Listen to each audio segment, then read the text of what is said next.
This is the Mazda 5, and that right there is your reverse light bulb. In order to access it, we first have to get the left gate open. Now, before we get started, let me just give a quick shout out to Max Automotive for letting us use the vehicle today to film the video. Thank you very much for that. They're a used car dealer here in Toronto. Check the link in description for their entire inventory. Now, in order to access that reverse light bulb, first we need to get that access panel off. You see a small notch over there?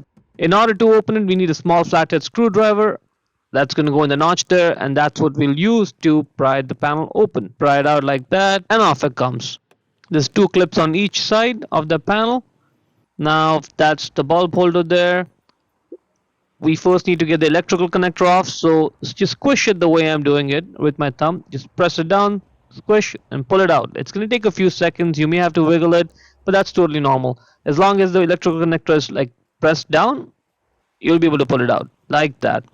Now, in order to get the bulb holder off, you need to twist it left, like 1/8 of a turn, just a little bit, and it's now loose. You should be able to get it out. There it is. Let's take a closer look at the bulb itself. It says it right there on it, 7440, simple single filament bulb, 7440. That's a replacement bulb size number. In order to get the bulb off, all you have to do is just grab the bulb and pull it off, and off it comes.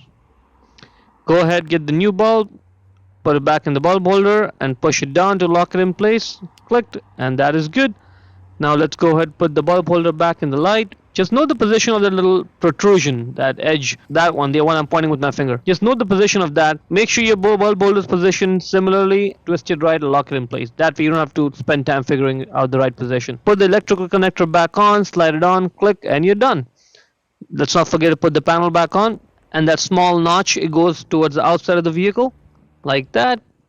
Push it back in, it'll clip right in place, and that is pretty much it.